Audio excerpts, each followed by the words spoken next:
Hello and welcome back to Aerospace and Mechanical Engineering Labs. Today we are going to talk about the wind tunnel lab, and we're going to see how to operate the wind tunnel and what to do for the lab. So our wind tunnel lab is basically just a test section that is connected to a force balance system, and you can change the velocities using the control board that is right here. We are going to talk about all of these in a second. And the idea is you are going to take these two and put them inside the wind tunnel, run the test for 3 different velocities for these two, so essentially 6 different cases, and then calculate the drag coefficient and the lift coefficient at one angle of attack. You don't need to change the angle of attack for this one, for this specific experiment. Essentially compare the angles of attack.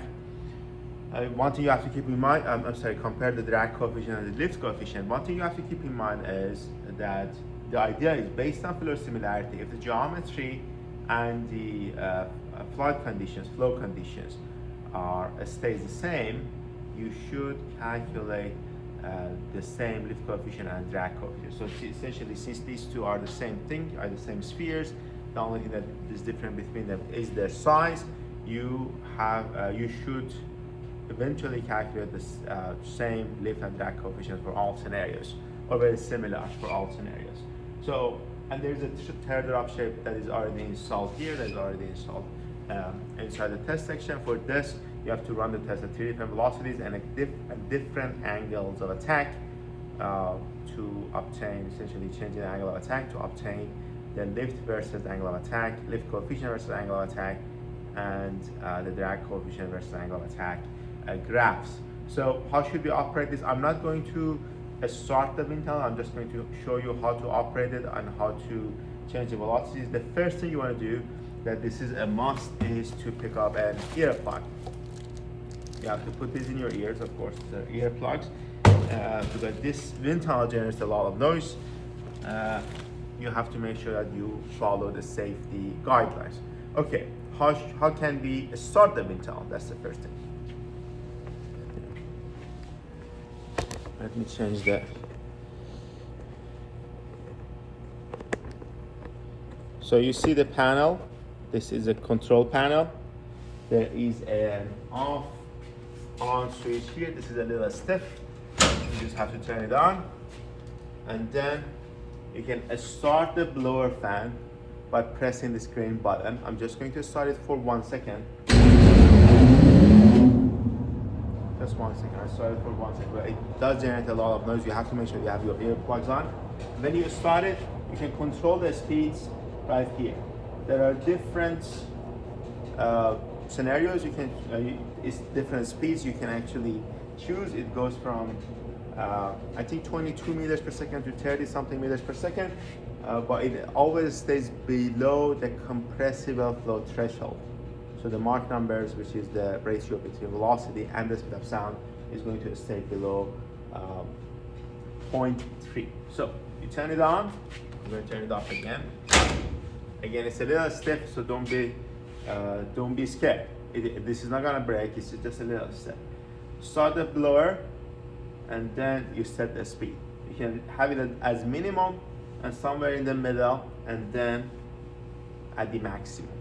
Whenever you turn on the wind tunnel, or whenever you change the speed, you have to let it go for like 2 minutes to stabilize. Because the speed doesn't increase instantly. It takes our motor a little bit of time to catch up to your desired speed. Okay, so turning on the wind tunnel, simple. Changing the speed, simple. Let's go to the test section itself and see how we should actually record the data and run the test. Okay, so we have a closer look at the test section right here.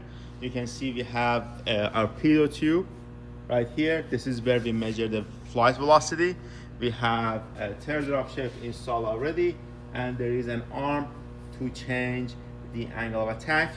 The way we measure the velocity is using the pitot tube and using this device. You don't really need to do any calculations. You have to turn it on and read the velocity. Right now, it says temperature 22 degrees, so that's your ambient temperature. This is the temperature you want to use to look up the density of air at for this scenario, this specific scenario. Right now it is measuring for us the pressure. We want to go change this to velocity. This is PVF. Change this pressure to velocity. It is reading a velocity of 0.3 meters per second. You want to zero this. So you hold 0. 0 is the velocity. This is the first thing you want to do when you run the lab actually. And then you turn on the wind tunnel. You measure the velocity here. Again, one thing, one of your team members, one thing they need to do is to make sure that the pitot tube is held in place. So you have to hold on the pitot tube. There will be a strong force trying to turn this, but you have to make sure that it is always in the direction of the flow. Okay, so we know how to measure the velocity, we know how to turn the wind tunnel. The next step is to change the angle of attack and read the values for force. Okay. So one thing you want to do, that there is an on-off switch for the whole force balance system here. You want to turn it on. And then you want to turn on the pitch control right here. You want to turn on the yaw enable right here. And you have to just let the system load for a second.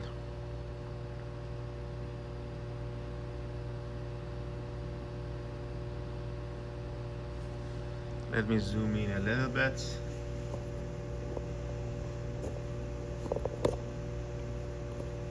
This is the screen you are going to see.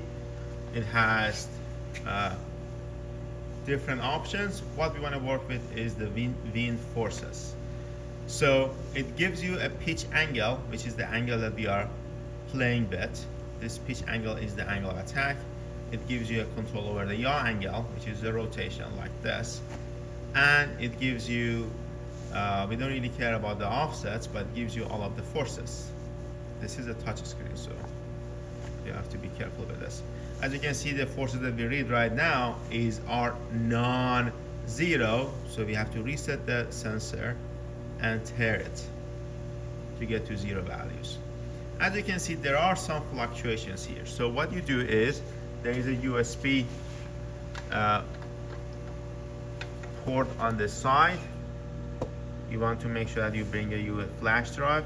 You put it in here to record all of the data, and then use an average value for your readings.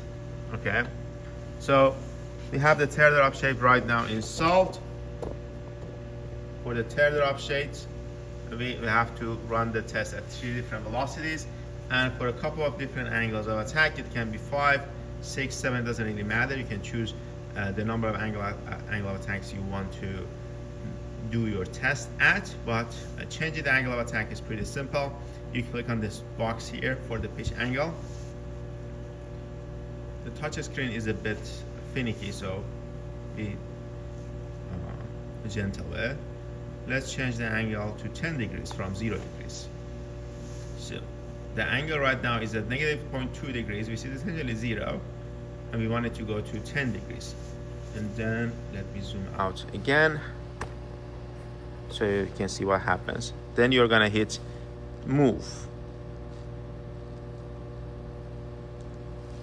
As you can see, this is moving. This is trying to change the angle of attack.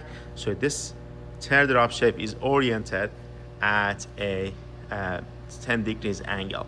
Do we need to do this for all of the scenarios? No, you only need to do it for the angle of attack, for the teardrop shape. Okay, so how can we change the sample that is inside? You can see these grips right here. You want to open the grips. There are 2 on the other side, and you want to move this whole diffuser part. And you have Allen wrenches. You can just put them on and screw them on the mount.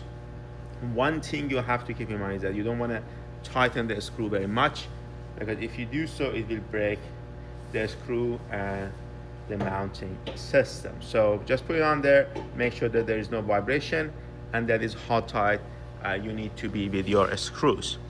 Okay, I'm gonna upload another video showing you how to actually get an average of all of the data that you read off of the USB drive, but you don't need to get the data from the screen. And just have to do the analysis later at home. I think that this is it for the today's lab. Let me know if you have any questions, and please enjoy the rest of your day.